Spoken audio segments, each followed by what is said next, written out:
بے شک کسی کا روزہ کسی جیسا نہیں، کیا کہنے کسی کی کوئی عبادت کسی جیسی نہیں، بے ہر شک ایک کی عبادت مختلف ہوگی بے قدر ولایت اہل بیت۔ بے شک ممکن ہے اسی مجلس میں کوئی اللہ کا ولی بیٹھا ہو، بے شک ممکن ہے اسی مجلس میں مجھ جیسا بھی کوئی بیٹھا ہو جس کو ابھی بہت کام کرنے کی ضرورت ہے، بہت آگے آنے کی ضرورت ہے، بڑی محنت کی ضرورت ہے۔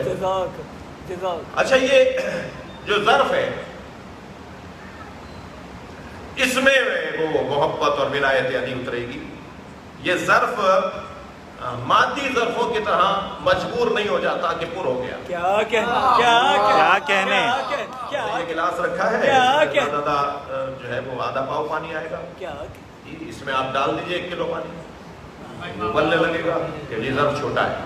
یہ مادی چیزوں کو ناپنے کے جو ظرف ہے نا وہ محدود اور مجبور ہے، لیکن مانوی عنوانات کو تولنے کے ظرف محدود نہیں ہے۔ کیا کہنے آپ مظروف بڑھاتے رہیں ظرف بڑا ہوتا چلا جائے، ظرف خود بخود بڑا ہوتا چلا جائے۔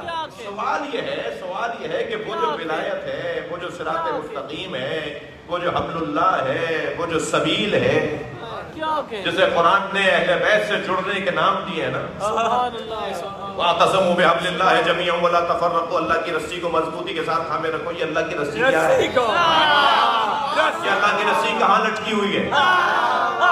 یہ مکے کی چھت پہ اور خانہ کعبہ کی چھت پہ لٹکی ہوئی ہے، یہ لٹکی بھی کہاں ہے؟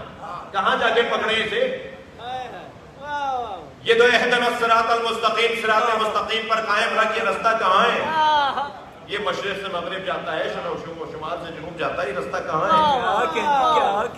جی اِنَّا هَدَيْنَاهُ السَّبِيلَ اِمَّا شَاكِرًا وَإِمَّا كَفُورًا، ہم نے تمہیں رستہ دکھا دیا، چاہے تو نعمت کا شکریہ ادا کرو، چاہے کفران نعمت۔ یہ سبیل کہاں ہے جو رستہ اس نے دکھا دیا؟ یہ حبل اللہ کہاں ہے؟ یہ صراط کہاں ہے؟ یہ سبیل کہاں ہے؟ یہ کہاں ہے؟ یہ بیرونی ہے یا درونی ہے؟ یہ رستے درونی ہیں، یہ صراط اندر سے گزر رہی ہے، یہ حبل اللہ اندر ہے، یہ نور جسے اللہ نے اپنی ذات تک پہنچنے کا ذریعہ بنایا وہ اندر ہے، یہ سبیل اندر ہے۔ مجھے اندر اپنا ٹھیک کرنا ہوگا، جتنا میرا اندر پاک ہوتا چلا جائے گا پاکوں کے لیے جگہ بڑھتی چلی جائے گی۔ یہ اندر کو پاک کرنے کا عزیزان اکرامی ایک ذریعہ تو والدین کی طہارت ہے، نسلوں کی پاکی ہے، خاندانی ہونا ہے، اور خون کی تاثیر ہے۔ اس میں میرا اور آپ کا کوئی کام نہیں ہے، اپنے لیے کوئی کام نہیں ہے، مگر اپنے آگے والوں کے لیے کام ہے۔ میرے ماں باپ نے ان کا کام تھا، لیکن آئندہ کی نسل کے لیے تو ہمارا کام ہے۔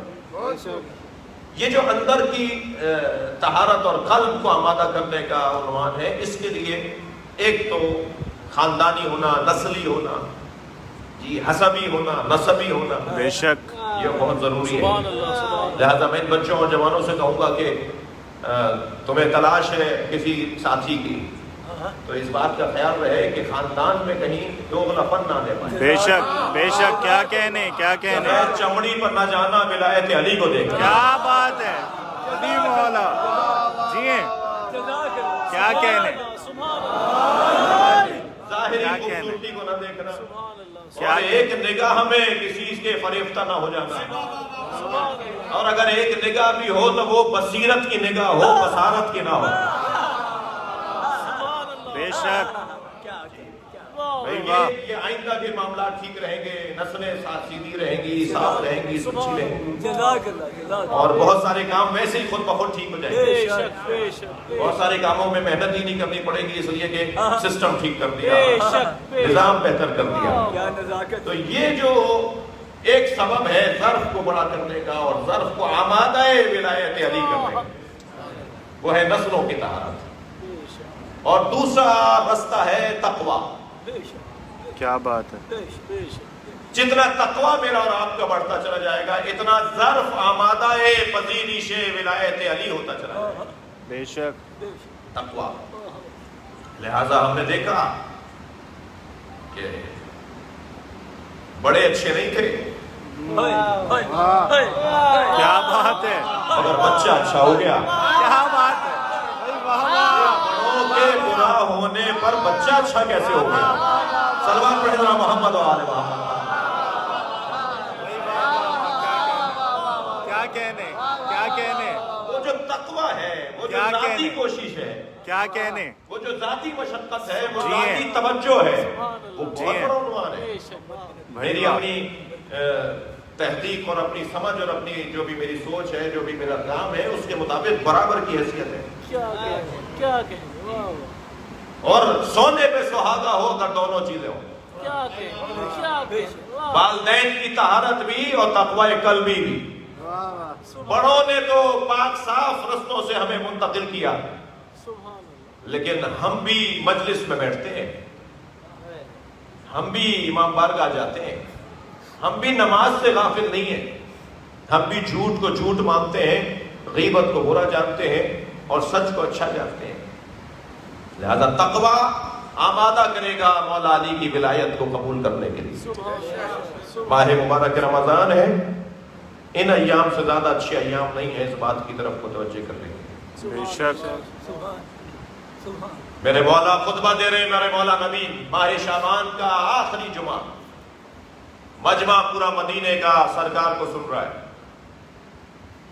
ارشاد فرمایا، یا ایھا الذین آمنوا قد اقبل الیکم شہر اللہ، اللہ کا مہینہ تمہارے قریب تر ہوتا جا رہا ہے، بالرحمت والمغفرت والبرکات، رحمت، مغفرت اور برکتیں لے کر آ رہا ہے۔ الذی دعیتم فیہ الی ضیافت اللہ، اس مہینے میں تمہیں اللہ نے دعوت پر بلایا ہے،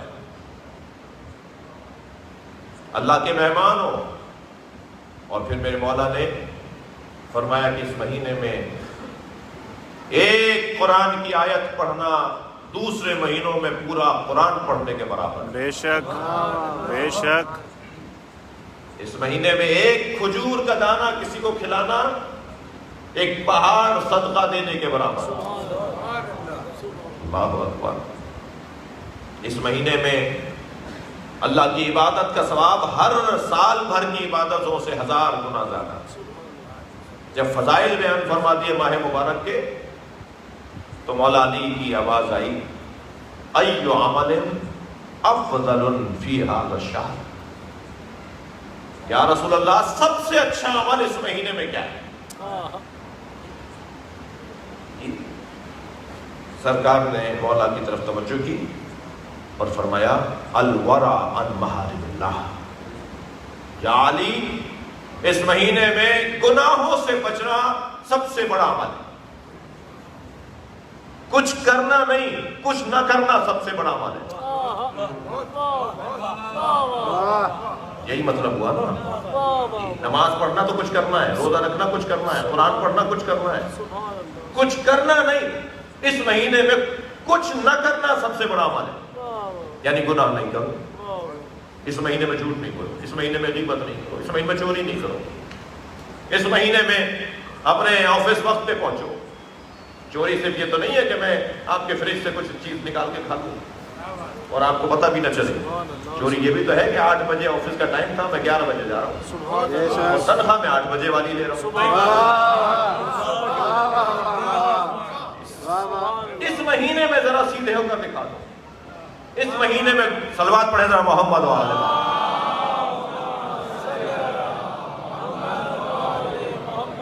الورع عن محارم اللہ، مولا نبی فرمانے، یا علی اس مہینے میں حرام کاموں سے بچنے سے زیادہ بڑا عمل کوئی نہیں، سب سے افضل عمل یہ ہے کہ گناہوں سے اپنے آپ کو بچاؤ۔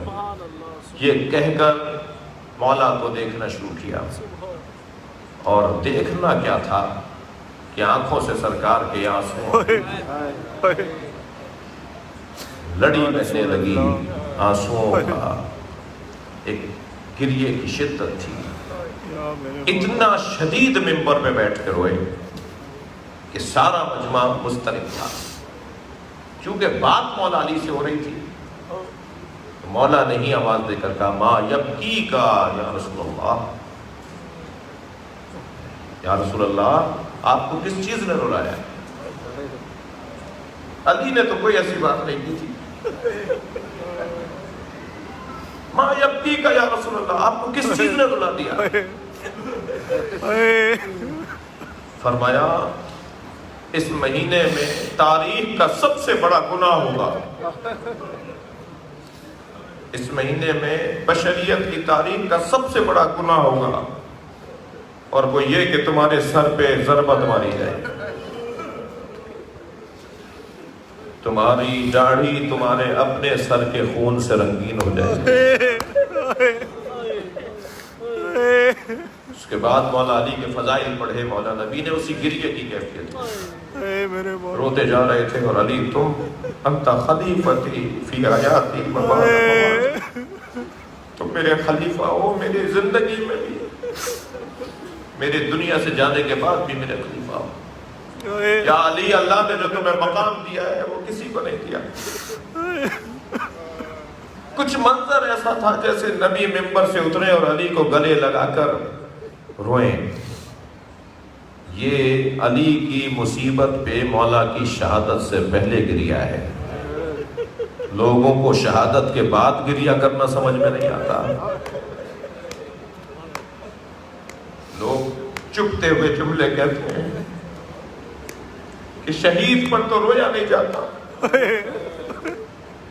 شہید پر تو گریہ نہیں کیا جاتا، شہید کو تو شہادت ملی ہے، عزت ملی ہے، یہ تم رو کیوں رہے ہو؟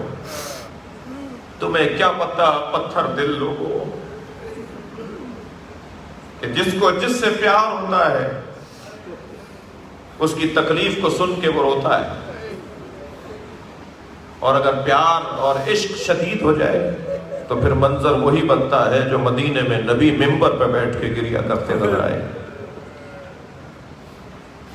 اس وقت مولا علی کی آواز آئی، یا رسول اللہ کیا میرا دین اس وقت سالم ہوگا؟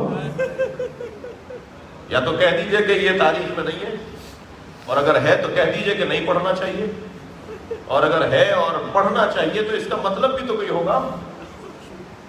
یا رسول اللہ کیا میرا دین اس وقت سالم ہوگا؟ فرمایا یا علی تم کامل الایمان ہوگے، تم دین کی عظمتوں پر فائز ہوگے. مولا علی نبی کی بشارت کے منتظر تھے کہ جب میرے مولا کو سجدے میں ضربت لگی.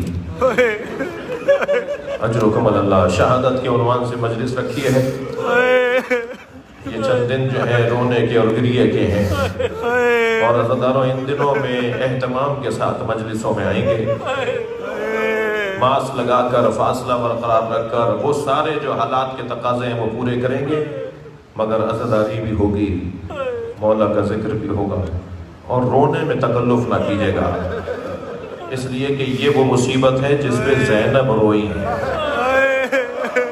باقی مصیبتوں پہ زینب کو رونے نہیں دیا گیا. تو مجلس میں جو بیویاں بیٹھی ہیں میں ان سے کہوں گا جب گریہ بھرپور ہو رہا ہو تو سوچ لیجئے گا کہ کہیں بیوی کی آواز کہیں سے آ نہ رہا ہے، کہیں آپ کے درمیان سے بیوی کی آواز آ نہ رہی ہو. بیوی کو بلائیے اپنے گریے کے ذریعے، بیوی کو دعوت دیجئے اپنے آہو فغاں کے ذریعے. میرے مولا بیٹیوں سے بڑا پیار کرتا ہے، تو بیٹیوں میں بھی زینب ہے. اے حسن میں آج اپنی بیٹی کے گھر افطار کروں گا. یہ جو کل آنے والا دن ہے، یہ جب رات یہ مکمل ہوگی تو میرے مولا کی ضربت کی رات آئے گی. میں اپنی بیٹی کے گھر افطار کروں گا. ساری رات میرے مولا عبادت میں ہر رات کی طرح مصروف رہے، مگر ہر کچھ دیر کے بعد مصلی چھوڑ کر صحن میں آ جاتے تھے. آسمان کو دیکھ کر کسی ستارے کو تلاش کرتے تھے اور ایک جملہ کہہ کر لوٹتے تھے، انا للہ و انا الیہ راجعون. پھر دوبارہ آتے، پھر کئی مرتبہ میرے مولا نے یہ عمل دہرایا. آخری مرتبہ علی نے ایک ستارہ ڈھونڈتے ہوئے آسمان کو دیکھتے ہوئے فرمایا، هذه الليلة التي قد وعدت، یہی وہ رات ہے جس کا مجھ سے وعدہ کیا گیا. جناب ام کلثوم سے رہا نہیں گیا، قریب گئی، بابا کیسی رات، کون سا وعدہ، بابا کیا بات ہو رہی ہے؟ فرمایا تمہارے نانا نے کہا تھا کہ ماہ رمضان کی ایک رات تمام ہوگی، فجر میں تمہارے سر پہ ضربت لگے گی، یہ وہی رات ہے، آنے والی صبح میری شہادت کی رات صبح ہے۔ مجھے نہیں سمجھ میں آتا، لیکن بعض نے کہا ہے کہ جناب ام کلثوم نے کہا کہ بابا پھر بھائی حسن کو بھیج دیجئے، صبح کی نماز بھائی حسن پڑھا لیں۔ تو امام نے فرمایا تم مجھے اس منظر سے روک رہی ہو جس کا میں نے مدتوں انتظار کیا۔ پھر حجرے میں گئے، آمادہ ہوئے، مسجد جانے کے لیے تیاری کی، صحن سے گزرنے لگے تو مرغابیوں نے رستہ روکا۔ کبھی مولا کی ابا کا دامن چونچ سے پکڑ لیتی ہیں، اس کے سر پہ ہاتھ پھیرتے ہیں، پھر دوسری مرغابی آ کر بطخ آ کر مولا کے ابا کا دامن پکڑ لیتی ہے۔ تو جناب ام کلثوم کو دیکھ کے فرمایا یہ میرا نوحہ پڑھ رہی ہے، اے ام کلثوم یہ مجھ پہ ماتم کر رہی ہیں۔ کچھ اور آگے بڑھے تو زنجیر در نے مولا کی کمر میں لپٹ کر مولا کو روک لیا۔ مولا نے اسے چھڑایا اور پھر چھڑا کر دیواروں کو دیکھتے ہوئے فرمایا ام کلثوم تمہارا تو سارا گھر مجھ پہ نوحہ کر رہا ہے، مجھ پہ گریہ ازاری تمہارے گھر کی دیواروں سے بلند ہے۔ مولا مسجد میں پہنچے، ابن ملجم اوندھا لیٹا تھا، اسے اٹھایا اور کہا اٹھ نماز کا وقت ہے، اور پھر محراب عبادت میں پہنچے اور علی اس منظر کے انتظار میں تھے۔ کیسا سجدہ تھا، کیا شوق تھا، کیا اللہ سے ملاقات کا میرے مولا کو عشق تھا۔